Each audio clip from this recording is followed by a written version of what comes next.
The Galactic Council chamber floated above a dying star, built from crystal towers and glowing rings of metal that shimmered with energy. It was said that every law, every decision, every judgment that shaped the galaxy came from this place.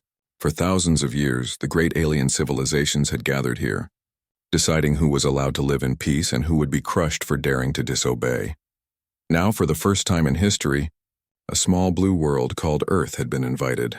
Commander Elena Vargas stood on the platform reserved for the new arrivals. Behind her, the flag of Earth hung proudly, a simple reminder of the world she came from. To the Galactic Council, it looked unimpressive. To her, it carried the history of every sacrifice, every struggle, every story of humanity's long survival. The chamber was filled with alien voices, hundreds of species whispering among themselves. Some had long serpentine bodies that floated gracefully in the air. Others had multiple eyes that glowed with inner light. A few wore armor like living shells, clicking their claws as they discussed the humans. "They are primitive," one voice hissed in a language translated directly into Elena's ear. "Barely 200 years into spaceflight," another sneered. "Yet they learn quickly. Too quickly," a deeper voice warned. The council speaker, a tall being covered in golden feathers, raised its hand, silencing the chamber. Its voice echoed like thunder. "Humans of Earth, you stand before the Council of the Stars. You will take your place as a minor member world. You will contribute resources, respect the ancient laws, and obey the order of the galaxy. Refusal," the speaker paused, letting the silence hang like a blade, "is not an option." Elena met the speaker's glowing eyes. Her training as a diplomat told her to stay calm, but inside her chest, her heart beat with fire. Humanity had not come all this way only to kneel. She chose her words carefully. "We come in peace. Humanity wishes to learn, to trade, and to share, but we are not a conquered people. We are not slaves. We ask only for respect." The chamber erupted in murmurs. Some laughed openly. To most of them, respect was earned only by age, power, or fear. A small young world like Earth had none of these. The speaker tilted its head. "Respect is given to those who know their place. You will learn yours. For now, Earth will be tolerated." Elena did not answer. She only nodded, hiding the storm that brewed inside her mind. The weeks that followed were strange. Humanity's embassy was set on one of the Council's space stations, a massive city that orbited a dying red giant. Every day, alien envoys visited, demanding Earth's cooperation. They wanted mining rights, control of wormholes, shipments of rare metals, and access to Earth's oceans. "Sign here," they said with smooth voices. "It is the law." But every treaty placed Earth lower and lower on the ladder. Humans would become servants, locked forever in the shadow of greater species. Elena reported everything back to Earth. Governments argued, corporations hesitated, and the people debated. Some feared that resistance meant destruction. After all, the Council's fleets were vast and their technology centuries ahead. But others, especially soldiers and engineers, reminded everyone of humanity's history. Hadn't empires tried to break them before? Hadn't stronger enemies always underestimated them? Humanity's story was not one of surrender, it was one of defiance. One evening, Elena walked through the alien city. Towers of light stretched into the sky, glowing with strange power. Creatures of all shapes moved around her, each representing civilizations older than human history. She felt small, but at the same time she felt something else, something burning deep inside her chest. She stopped at a balcony overlooking the star. Its massive surface boiled and cracked, throwing waves of fire into the void. To the aliens, this dying sun was just a symbol of their eternal rule. But to Elena, it was a reminder. Even stars died. Even the mightiest empires fell. A voice spoke behind her. "You should leave before you draw more attention." She turned to see an alien with dark skin like stone and 4 shining eyes. He wore no council symbols. Instead, he looked tired, as if centuries of weight rested on his shoulders. "Who are you?" Elena asked. "Someone who remembers what it was like before the Council crushed us," he replied. "You humans don't understand what you are walking into. You think you can speak of respect. The Council does not respect. It consumes." Elena studied him carefully. "Then why warn me?" "Because I see it in your people's eyes," he said. "You carry something the others lost long ago. You still believe in freedom." Before she could ask more, the alien vanished into the crowd, leaving her with more questions than answers. The next day, the Council made its first demand. Earth was ordered to surrender the element iridium-9, a rare metal found in the asteroid belt. It was essential for alien starship reactors. To the Council, this was a simple test of obedience. If Earth gave it willingly, it meant they had accepted their place. Elena stood in the Council chamber once again, her voice firm. Earth needs iridium-9 for our own colonies. We cannot surrender it. The speaker's feathers flared with anger. You cannot refuse. Every world that has joined the Council obeys. To resist is to face destruction. For a long moment, silence filled the chamber. Hundreds of alien eyes turned toward her, expecting her to break, but she did not. Then perhaps destruction is the price of freedom, gasps echoed. Some alien delegates laughed in disbelief. Others whispered in fear. No one had spoken such words in the chamber for centuries. The speaker leaned forward, voice sharp as a blade. Humans, you have been warned. Do not test the fury of the Council. Elena's reply was steady. And do not test the patience of Earth. Back on her ship, she transmitted the Council's threat to Earth. Governments panicked, corporations argued, and the people worried about what was to come. But the message spread across the planet, reaching miners, engineers, farmers, and soldiers alike. The Council had underestimated something vital. Humanity had always been divided, but when faced with an enemy that threatened their freedom, they united. In the deserts of Mars, colonists began building hidden weapons from mining lasers. In the shipyards of Luna, engineers worked day and night to upgrade old warships. On Earth itself, leaders prepared for the possibility of war. They were not ready, not yet. But history had taught them something important. No empire lasted forever, and no enemy was unbeatable. As Elena's ship left the Council's world, she looked once more at the stars. For the first time, she felt their silence differently. They were not indifferent. They were waiting for the storm that humanity would bring. The storm came sooner than anyone expected. For weeks after Elena Vargas had stood in defiance inside the Galactic Council chamber, tension spread like fire across the stars. Alien diplomats withdrew their smiles. Council patrols grew heavier near Sol, and whispers of war reached every corner of the galaxy. Humanity waited. Humanity prepared. Humanity hoped it would not come, but the Council never tolerated defiance. The invasion begins. The warning came not as words, but as shadows in the void. On the outer edge of the solar system, near Pluto's orbit, telescopes picked up the first signs, massive objects slipping through wormholes, one after another, like predators entering a hunting ground. They were ships, each the size of cities, carrying weapons that could split moons apart. The Council was not sending envoys this time. It was sending judgment. On Mars, alarms screamed through the colonies. Families ran for shelters. Miners abandoned their tunnels, and soldiers rushed to their stations. Colonel Hassan, commander of Mars's defense grid, stared at the screens showing hundreds of alien ships in formation. His voice was grim. They aren't here to negotiate. They're here to erase us. The Council fleets moved like a storm. Within hours, they struck Mars orbital stations with beams of light so powerful they cut metal like paper. Explosions lit up the sky, raining fire over the red sands. Humanity fights back, but humanity did not roll over. They had been preparing for this. Mars's miners, long used to carving rock with powerful drilling lasers, had secretly turned those tools into weapons. As Council ships swooped low to crush fleeing transports, the miners powered up the massive beams and fired.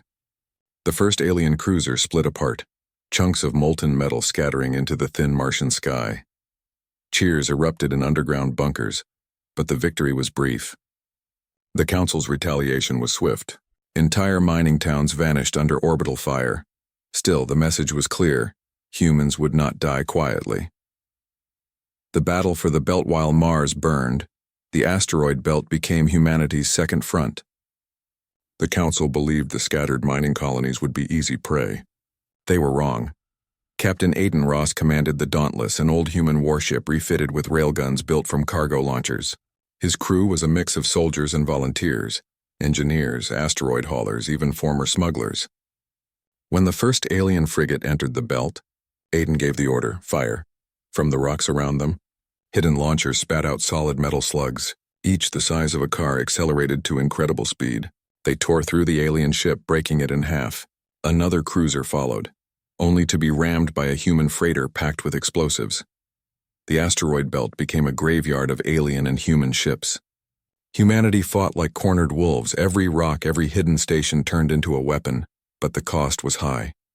Messages flooded Earth of colonies going silent, ships destroyed, and countless lives lost. Earth stands. When the Council fleets finally turned their attention toward Earth, they expected terror. They expected humanity to beg for mercy.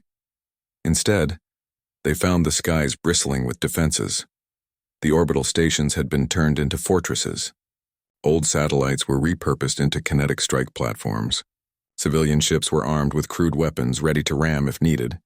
Over the Atlantic Ocean, the human flagship Resolute floated in low orbit, its hull patched with steel and reinforced plating. Admiral Chen stood at its command deck, watching the Council armada approach like a wall of darkness blotting out the stars. "This is it," Chen said quietly. "No more warnings. No more choices. They came for war. Let's show them what war means to us." Chaos in the skies, the battle above. Earth was unlike anything the galaxy had seen in centuries. The Council's ships unleashed beams of light and storms of plasma, burning through Earth's defenses. Entire cities trembled as orbital strikes shook the ground. Yet humanity fought with a fury no alien strategist had predicted. Railguns hidden on the moon ripped holes in Council cruisers. Swarms of drones built from civilian cargo craft darted between the massive ships, planting explosives before being destroyed. Even outdated human fighters, far slower and weaker than alien interceptors, launched daring suicide runs, crashing into enemy engines and reactors. The aliens fought with precision. The humans fought with desperation. And desperation, the galaxy learned, was far more dangerous. The turning point. The Council believed humans were limited by their primitive weapons. What they did not understand was how quickly humans could adapt. When alien shields proved too strong, human engineers modified railguns to fire tungsten rods from orbit. When energy weapons overheated, they turned to brute force, dropping asteroids on enemy fleets. When ships ran out of ammunition, crews welded scrap metal into shrapnel and launched it at near light speed. Every defeat taught a new lesson. Every loss birthed a new weapon. Admiral Chen realized what the aliens could not. They've fought the same way for thousands of years. They've grown soft, predictable. We've spent our history surviving the impossible. For every human ship destroyed, an alien fleet paid a price in blood and metal, whispers in the Council far away. In the crystal halls of the Galactic Council, the news arrived like cracks spreading through glass. Reports of alien fleets lost to primitive humans shocked the delegates. How could a species barely touching the stars cause so much damage? Some called for immediate escalation, even extermination of Earth. Others whispered in fear. If humanity could stand against the fleets, what would they become in a century? In a millennium? But by the time the Council realized the danger, it was already too late. Humanity had tasted war and refused to break. The cost of fury. When the smoke cleared above Earth, the skies were filled with wreckage. Thousands of alien ships had fallen, but so had hundreds of human vessels. Entire cities lay in ruins. Mars was scarred and the asteroid colonies were nearly gone. Elena Vargas returned to Earth, her heart heavy with the cost. Yet when she walked through the ruins of New York, she saw survivors raising the human flag among the rubble. Children carried water to soldiers. Engineers repaired what they could, and voices rose in songs of defiance. Humanity was bleeding, but it was not defeated. The war that began as a punishment had become something the Galactic Council had not expected, a struggle that shook their confidence. What was meant to be a quick strike against a small world was dragging into a nightmare of losses. For the first time in centuries, the mighty fleets of the Council tasted fear. And that fear had one name: humanity. The aftermath of Earth's stand, Earth still stood. Its cities were scarred, its colonies burned, and millions mourned their dead, but the planet itself was not conquered. Against all odds, humans had forced the Council to retreat from Sol, at least for a time. Admiral Chen gathered his fleet commanders in the ruins of the orbital station Unity. The walls were cracked, air leaked through broken windows patched with metal plates, and the smell of smoke lingered everywhere. Yet the War Council went on. "They will come again," Chen said, pointing at the star maps. "The Council does not accept defeat, but they do not understand us. They believe we will rebuild slowly, that we will wait for the next attack. They do not know that humans learn in war faster than anyone. Captain Aiden Ross of the Dauntless leaned forward, his face scarred from the battle for the belt. We don't need to wait for them. Let's strike first. Let's take this fight to the stars. Elena Vargas, once just a diplomat, now stood among the War Council as Earth's voice. Her eyes were hard. We survived the first storm because of fury. Now we must use that fury to grow stronger. Building weapons from nothing, humanity had little compared to the ancient empires. Their ships were small, their reactors weak, and their shields primitive. But what they lacked in technology, they made up for in creativity. On Luna, engineers turned abandoned mining sites into weapons labs. Old satellites were reprogrammed into hunter-killer drones. Civilian factories stopped building cars and began building railgun ammunition. Even children helped, drawing blueprints, carrying supplies, or repairing damaged robots. The entire species had become part of the war effort. The aliens could not understand this. Their civilizations fought wars with professional soldiers, separated from ordinary life. For humans, survival meant everyone joined the fight. The swarm of drones. The first sign of humanity's adaptation came when a council fleet attempted to raid Earth's supply lines near Jupiter. They expected to crush weak freighters and return home with spoils. Instead, they were met with a storm. Thousands of drones, small, cheap, barely armed, swarmed the fleet like a cloud of metal bees. Built from scraps of mining equipment and guided by human AI programs, they didn't fight like ships. They fought like predators, attaching to hulls, cutting into wires, and detonating explosives inside engines. The alien cruisers fired wildly, but the drones kept coming. In the chaos, human warships slipped in and fired railguns at exposed targets. By the end of the battle, the Council lost 5 cruisers and dozens of escorts. The humans lost only drones, cheap, replaceable, and endless. Word spread quickly. Humans had found a way to turn weakness into strength. The kinetic storm, but drones were not enough. Humanity needed something greater, something that could make the galaxy truly fear them. That something came from a simple idea. Why waste energy on complicated weapons when the universe already gave us rocks? At Earth's command, engineers redirected asteroids with ion engines, turning them into guided missiles. They coated them in reflective plating, hid them behind decoy satellites, and launched them at enemy fleets. The first kinetic strike took place near Saturn. A Council battleship, proud and massive, locked its weapons on a human convoy. Before it could fire, a rock 10 kilometers wide slammed into it at unimaginable speed. The ship didn't just explode, it vanished, torn apart in a blinding wave of fire. Admiral Chen's voice echoed across human comms. Let the galaxy remember, Earth fights with the fury of the stars themselves. Terror in the Council. The news reached the Council chamber, and the crystal walls shook with panic. Delegates shouted over one another, their arrogance cracked. They drop asteroids as weapons, one cried.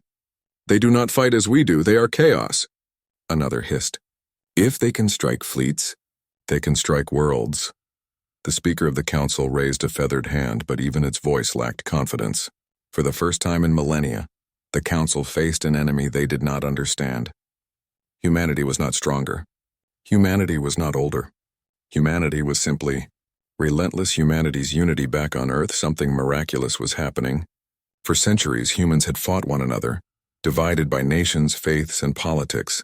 But now, with the Council as the common enemy, those walls began to crumble. Russian engineers worked with American pilots. African scientists developed shields with European labs. Asian shipyards built alongside South American miners. Even old rivalries seemed meaningless compared to the survival of the species. Elena Vargas walked through a massive underground hangar where new warships were being assembled. She saw workers from every corner of Earth singing as they welded steel. For the first time, humanity was not just a collection of nations. It was one people united by fire. Striking back, the first true human counterattack came 6 months after Earth's stand. A small fleet led by Captain Ross and the Dauntless slipped through a captured wormhole gate into alien territory. The Council expected them to hide, to defend, to cower. Instead, humanity came to their very doorstep. The humans struck supply depots, communication hubs, and shipyards. They moved fast, never staying long enough to be trapped. Every strike was brutal, every retreat cunning. Council commanders found themselves chasing shadows, their fleets always arriving too late to stop the destruction. One alien admiral wrote in despair, "They fight like fire.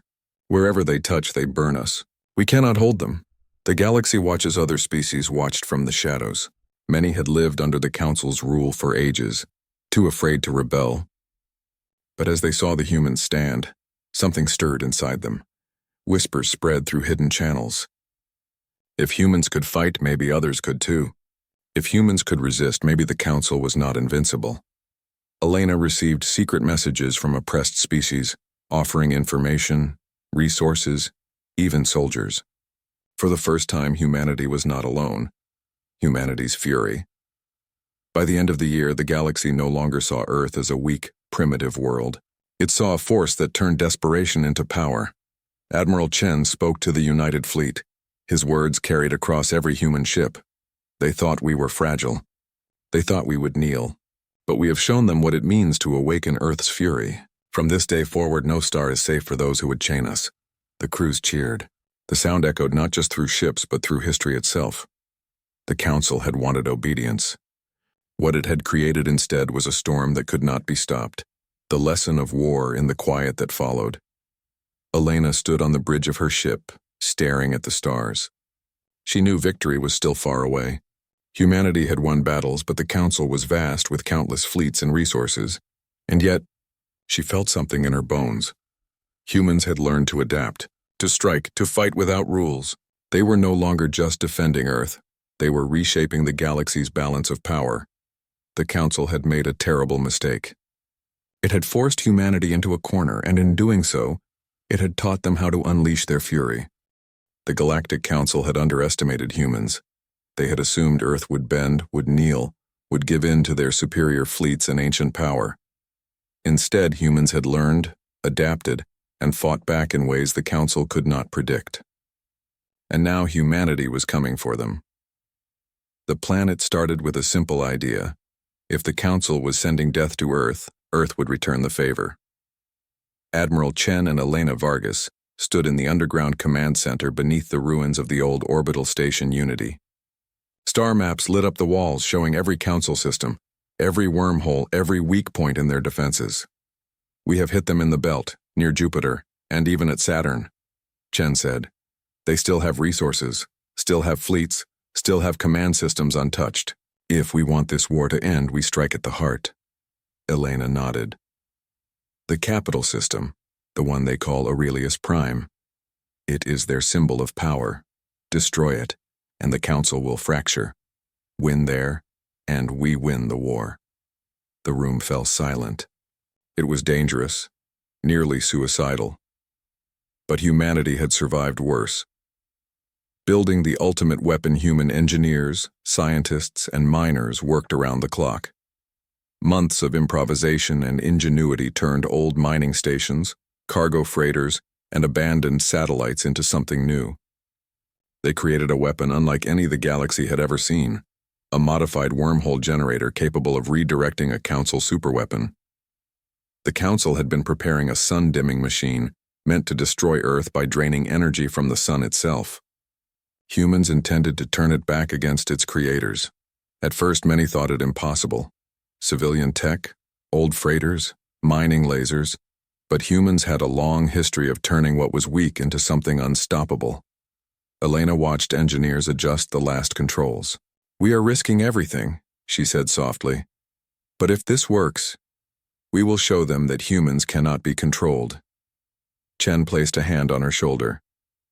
"They already know we fight. Now, they will learn we can win."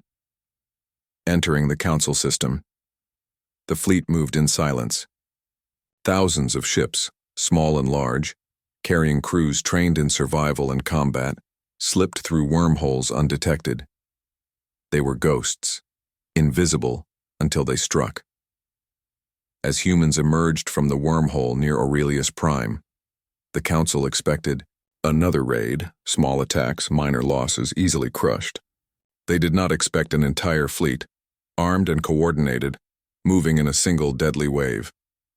The first warning came in seconds. Council sensors detected energy signatures moving at impossible speeds, not random but precise, aimed at the planet's orbital defenses. Captain Ross spoke over the comms. They will never see us coming, until it is too late. Chaos in Aurelius Prime. When humans struck, the Council was unprepared. Orbital shields held for minutes, but not long. Railguns, drones, and kinetic strikes tore through the stations. Asteroids guided by human engineers struck capital ships, shattering shields and ripping through hulls. The Council's admirals ordered counterattacks, but humanity had studied their tactics. Every maneuver was anticipated, every fleet movement countered. Humans fought like storms, chaotic, relentless, and impossible to stop. The capital city of Aurelius Prime, a shining crystal metropolis, watched in horror as explosions rippled through the outer orbital towers. Ships burned, and communications flickered. For the first time, the Council felt fear, hijacking the superweapon. The human fleet's most dangerous mission targeted the sun-dimming machine. It floated in orbit near Aurelius Prime, glowing like a beacon of doom. Council engineers had assumed it would only need to be defended briefly before Earth was destroyed. They did not expect humans to take it. A team of elite soldiers, engineers, and pilots approached the machine. Using old docking ports and makeshift hacking tools, they infiltrated its control systems. Every second was tense. One mistake, and the weapon would detonate, destroying Earth and the fleet. Captain Lila Tran, the leader of the boarding team, spoke calmly to her crew. "This is what we do. We survive impossible odds. Today we turn their weapon into their downfall." With a final sequence of commands, the wormhole generator was activated, redirecting the energy of the Council's sun-dimming machine back into the system. The fall of the Council. A massive flash lit the skies of Aurelius Prime. The weapon, meant to drain a sun, instead exploded within the capital system. Crystal towers cracked, alien fleets were thrown into chaos, and the very planet trembled. Shockwaves tore through the capital, breaking communications and shattering command networks. The Council speaker tried to restore order, but it was too late. Delegate systems failed, admirals argued over lost fleets, and panic spread like wildfire. For the first time in history, the Galactic Council was disunited. Humans, however, did not hesitate. They struck again and again, targeting remaining fleets, supply depots, and communication hubs. By the time they retreated, Aurelius Prime was in ruins, its fleets decimated, and the Council's unity shattered. The Council realizes humanity's power in the aftermath. Whispers spread through the galaxy. Other species, long oppressed by the Council, watched in awe and fear. Humans had done the impossible. They are not just surviving, they are reshaping the galaxy. One alien delegate muttered, "They fight with no fear, no rules, no limits," another said. "If this continues, the Council itself may fall," a third whispered. The speaker, once proud and untouchable, could no longer hide its terror. Humanity had proven that cunning, courage, and relentless willpower could overcome centuries of superiority. Humanity's message when the fleet returned to Earth, Elena Vargas addressed the world. Across the globe, survivors, soldiers, engineers, and scientists listened in awe. The Council sought to destroy us, to bend us, to make us slaves of their empire, she said. We have shown them that humanity cannot be controlled. We fight not to conquer, but to survive, and to protect the right of every species to live free. Her words echoed in every city, every colony, every mining station in the belt. Humanity had become more than a species. They were a symbol of defiance, a reminder that courage and ingenuity could challenge the mightiest powers. Rebuilding strength. Even as celebrations erupted on Earth, preparations for future battles continued. Humanity knew the Council would retaliate, and the galaxy was watching. But humans had learned a crucial truth. Strength was not just in weapons or fleets, but in willpower, unity, and the refusal to bow. Colonies repaired, warships refitted, and engineers developed new strategies. Every human knew that they had changed the galaxy forever. For the first time, no empire could consider Earth weak. The HFY moment, the Council had sent their fleets to punish a planet. They had expected compliance, fear, and submission. Instead, they had received defiance, fury, and brilliance. Elena Vargas stood on the balcony of the rebuilt command center looking at the stars. Humanity had done what no one thought possible. They had shattered the Council's sense of invincibility. In the void of space, one truth echoed louder than any weapon. Humans did not just survive. They woke the fury that even the stars feared. The remnants of the Galactic Council lay in chaos. Aurelius Prime, once the jewel of the Council's power, had been shattered. Fleets were scattered, command networks destroyed, and delegates no longer trusted each other. What had begun as a punishment against a small blue world had turned into a disaster for the mighty rulers of the galaxy. Yet humanity did not celebrate carelessly. They knew the war was not over. The Council was still out there, nursing anger and plotting revenge. But now the humans had something the Council could never take. The knowledge that fear alone would not bend them. The return to Earth Admiral. Shen's fleet slipped back through the wormholes toward Sol. The ships were battered but alive. Burned scars lined their hulls and the smell of smoke lingered in the airlocks. Still, the crews were smiling, laughing, and sharing stories of their daring strikes deep inside enemy territory. Elena Vargas addressed the fleet from the bridge of the Resolute. Her voice carried not only command but inspiration. We have survived. We have fought. We have struck at the heart of the Council itself. Let the galaxy know this. Earth is not a world to conquer, a species to control, or a civilization to dismiss. We exist, we endure, we fight. Cheers erupted across the fleet. Humans had taken the impossible and made it real. Rebuilding and preparing back on Earth, humanity faced a new challenge: recovery. Cities were in ruins, space stations destroyed, and millions of lives had been lost. Yet, despite the cost, the people rebuilt not only what was destroyed, but what was stronger and smarter. Engineers developed new railguns, stronger shields, and faster ships. Colonies on Mars and the Belt were reinforced with underground bunkers and hidden weapon platforms. The asteroid colonies became factories for weapons and supplies. But the most important change was the spirit of humanity itself. No longer were they a species that waited for danger. They were hunters now, ready to defend their home and assert their place in the galaxy. Messages across the stars as humanity rebuilt. Their victories and defiance spread across the galaxy. Worlds that had long suffered under the Council's rule began sending messages, offering support, intelligence, and even volunteers to fight alongside humans. Elena Vargas read one from a distant water world. We saw your courage. We will follow your example. The Council has ruled us too long. Perhaps now we can be free. Another came from a desert planet. If humanity can resist, so can we. Teach us. The galaxy was beginning to see what humans had always known. Intelligence, courage, and ingenuity were as powerful as any fleet. A new warning. Despite the support, humanity remained cautious. They knew the Council was not defeated, only fractured. There would be reprisals, new fleets, and new threats. But humanity had one advantage the Council had never understood: unpredictability. Humans sent their first warning across the stars. Not a threat, but a statement. A fleet, carefully hidden near the outer edges of known space, transmitted a simple message in every major alien language. We did not start this war. We defend our home. We fight for freedom. Any who threaten Earth or its people will learn too late the cost of underestimating humanity. The message spread like wildfire. Every Council-controlled world felt the tremor of fear.